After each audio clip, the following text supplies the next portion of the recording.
lagi dengan saya di bulan Agustus tahun 2020.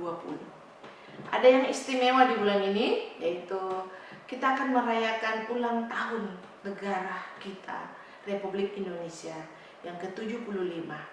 Luar biasa pemeliharaan Tuhan untuk negara kita, sudah merdeka 75 tahun.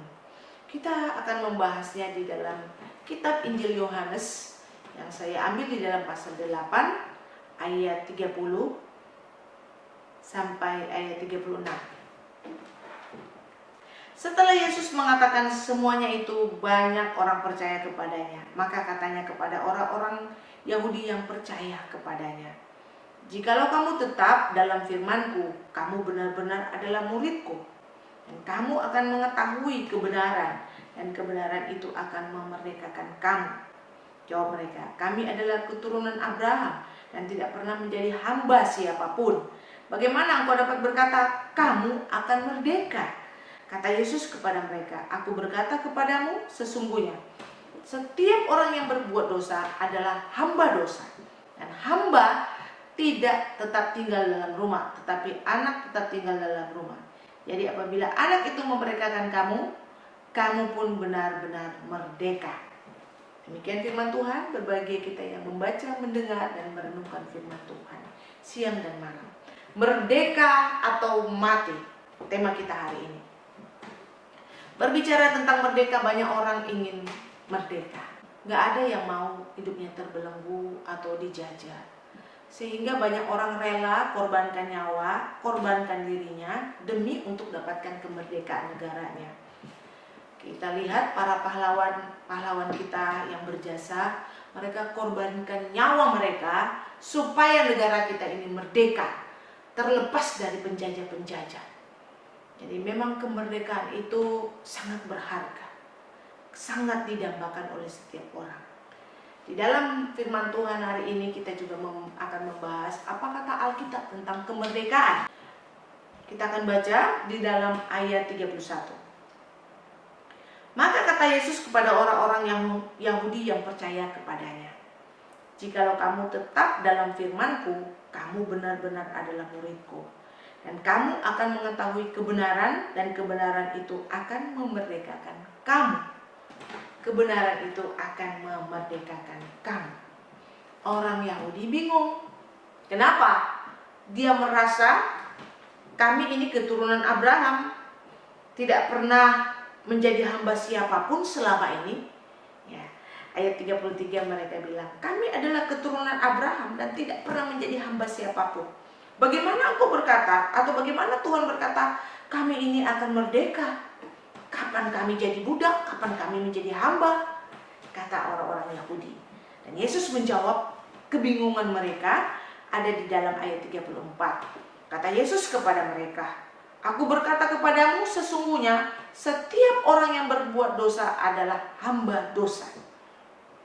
Yesus menjawab kebingungan mereka masalah kemerdekaan dan dosa. Sangkut pautnya apa? Kita akan lihat di sini dosa. Memang dosa itulah yang merusak hidup manusia. Dosa sudah memperbudak manusia, sehingga manusia tidak takut lagi dengan hukuman kekal atau kematian kekal. Dosa membuat orang terlena, dan tanpa sadar dia tidak tahu kalau dia sudah menjadi budak atau hamba daripada dosa itu. Saya kasih contoh, misalnya orang yang suka narkoba. Dia tahu narkoba itu sebenarnya bisa menjerumuskan dia, bisa membahayakan diri dia, bisa membawa kematian, ataupun dia nanti bisa ditangkap. Tapi karena dia sudah menjadi budak daripada dosa narkoba, dia sulit sekali untuk keluar. Dia lebih senang mengikuti keinginan daripada dosanya. Sulit sekali untuk keluar. Ini yang Tuhan Yesus maksudkan. Ketika kita berbuat dosa, kita sebenarnya menjadi budak dosa. Ketika kita ikuti kemauan dosa kita, kita ini adalah hamba dosa. Kita ini adalah budak. Kita terbelenggu sebenarnya, kita dijajah oleh dosa. Dan Tuhan mau kita dilepaskan dari budak dosa ini. Tuhan mau kita dilepaskan dari kebiasaan yang menjerat kita ini. Karena ini bukan cuma masalah oh ya dosa, tapi ada hukumannya. Hukuman yang kekal, dan Tuhan tidak inginkan itu terjadi dalam hidup kita. Sehingga apa yang harus kita lakukan supaya kita tidak menjadi budak dosa, tidak mengikuti kemauan dosa? Tuhan sudah jawab tadi di ayat 31 sampai 32 kepada orang Yahudi yang baru percaya. Tuhan bilang ya, jikalau kamu tetap di dalam firman-Ku. Jadi kita orang-orang percaya, Tuhan ingatkan supaya kita tidak menjadi budak dosa. Kita harus tetap di dalam firman Tuhan, berjalan di jalurnya Tuhan, berjalan di jalannya yang Tuhan mau. Bukan kita menyimpang ke kiri ataupun ke kanan. Tetap di dalam firman-Ku. Karena Tuhan tahu banyak orang keluar dari jalurnya Tuhan. Banyak orang keluar dari jalurnya firman Tuhan ini. Sehingga Tuhan jawab, maka ya, ayat 32 Tuhan bilang, kamu akan mengetahui kebenaran. Kalau kita sudah tinggal di dalam firman Tuhan, kita akan mengetahui kebenaran. Kita akan tahu siapa Tuhan kita. Dan kita juga akan tahu apa keinginan Tuhan dalam hidup kita. Kita juga akan tahu apa yang harus kita lakukan supaya bisa menyenangkan hati Tuhan. Kita akan tahu itu karena kita tetap setia di dalam firman-Nya. Kalau kita sudah tahu kebenaran itu, Tuhan beri kita jawaban, maka kebenaran itu akan memerdekakan kamu. Ayat 32 sudah menjawab. Kamu akan mengetahui kebenaran, dan kebenaran itu akan memerdekakan kamu. Kristus Yesus yang adalah Tuhan di dalam hidup kita akan memerdekakan kita dari perbudakan dosa. Hanya Tuhan yang bisa bilang seperti itu. Kita mau cari ilmu apapun, kepintaran apapun, tidak akan bisa melepaskan kita dari belenggu dosa kita.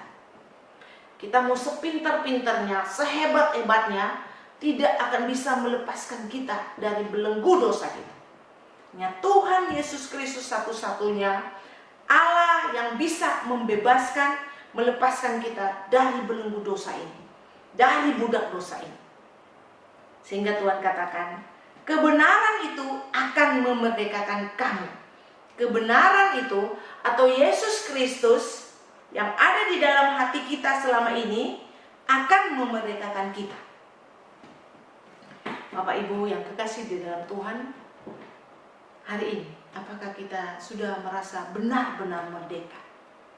Apakah kita hari ini benar-benar sudah merasa terlepas dari belenggu dosa, terhindar dari dosa, sudah meninggalkan dosa-dosa masa lalu?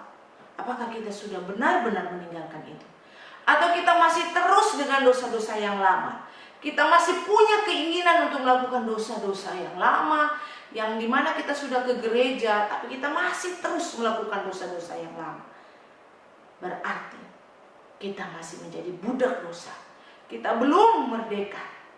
Kita belum terlepas dari dosa ini. Tuhan katakan, kalau kita sudah sungguh-sungguh di dalam firman-Nya, maka kita akan mengetahui kebenaran, dan kebenaran itu akan memerdekakan kita. Bagaimana caranya Tuhan memerdekakan kita? Bagaimana caranya Tuhan akan memerdekakan kita? Lewat kematian Tuhan Yesus di kayu salib yang kita percaya itu. Dia sudah datang untuk kita. Dia mati untuk kita. Dan dengan kuasanya dia bangkit. Dia akan memerdekakan kita. Untuk itu Tuhan katakan apa? Mari kita percaya bahwa Dia Allah yang sungguh-sungguh datang ke dunia ini untuk memerdekakan kita. Kematiannya bukan kematian yang hanya untuk satu orang, tapi untuk dunia ini, supaya dunia ini tidak terbelenggu oleh dosa. Mari kita menghargai kematian Kristus. Orang yang menghargai kematian Kristus, dia akan melihat betapa kematian Kristus itu untuk dirinya, supaya dirinya tidak lagi terbelenggu oleh dosa. Kalau kita menyadari hal itu, kita akan tahu mengucap syukur kepada Tuhan. Kita akan tahu untuk bersujud di hadapan Tuhan. Betapa baiknya Tuhan. Kematiannya itu melepaskan belenggu-belenggu yang selama ini mengganggu pikiran kita, merusak hidup kita, merusak rumah tangga kita, merusak pergaulan kita, merusak masa depan kita. Dosa merusak semuanya. Tapi Kristus datang di hati kita untuk membebaskan kita, memerdekakan kita. Untuk itu kita sebagai orang yang sudah percaya, mari menghargai kematian dan kebangkitan Kristus. Hargai kematiannya. Betapa kematiannya itu bukanlah kematian yang tidak ada artinya. Bagaimana Tuhan juga memerdekakan kita. Setelah kita percaya kepada Dia, Tuhan memberikan kita hati yang baru. Ini namanya pertobatan baru. Hati yang baru. Hati yang hanya memandang kepada Kristus. Hati yang hanya mengikuti apa yang Tuhan mau. Bukan dosa. Bukan dosa yang mau. Tapi ketika Tuhan memberikan kita hati yang baru, kita akan mengikuti apa yang Tuhan mau. Kita juga akan mengandalkan Tuhan dalam setiap hidup kita. Kita selalu di dalam setiap tindak laku kita akan andalkan Tuhan. Kita akan berkata, Tuhan, apakah yang saya lakukan ini sesuai dengan keinginan-Mu? Apakah yang saya perbuat ini salah atau tidak, Tuhan? Kita selalu akan bertanya kepada Tuhan. Kita akan selalu bawa Tuhan di dalam kehidupan kita. Karena apa? Karena kita sudah punya hati yang baru. Hati yang sungguh-sungguh di dalam Tuhan, yang selalu mau mengikuti kemauan Tuhan, bukan kemauan dosa. Tuhan mau seperti itu. Kita punya hati yang baru, hati yang mau mengikuti kemauan Tuhan.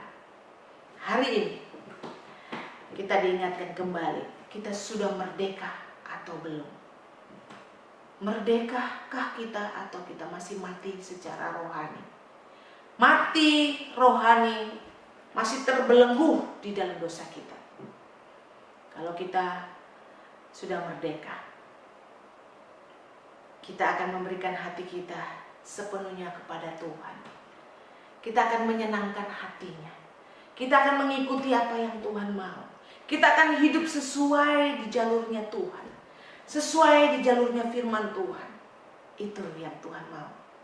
Mari kita hidup menjadi orang-orang yang merdeka di dalam Tuhan. Tuhan Yesus memberkati. Amin. Terima kasih Tuhan untuk firman-Mu. Engkau boleh mengingatkan kami. Apakah kami selama ini sudah menjadi orang merdeka atau kami belum merdeka selama ini? Biarlah Tuhan lewat firman-Mu untuk terus mengingatkan kami berada di jalur Tuhan, berada di dalam firman Tuhan, sehingga kami akan mengetahui kebenaran-kebenaran-Mu Tuhan, karya-Mu, apa yang Tuhan mau dalam hidup kami. Dan Tuhan akan memerdekakan kami. Tuhan akan melepaskan belenggu-belenggu dosa yang selama ini menjajah kami. Terima kasih Tuhan, kematian-Mu sungguh berarti buat hidup kami, sehingga kami terlepas dari dosa kami. Kami terlepas dari hukuman maut. Kami mau hidup di dalam Engkau ya Tuhan. Kami mau merdeka Tuhan. Merdeka sebagai negara, warga negara Indonesia, dan merdeka di dalam kerohanian kami ya Tuhan. Terpujilah nama-Mu Tuhan. Dalam nama Tuhan Yesus Kristus kami berdoa. Amin. Indonesia.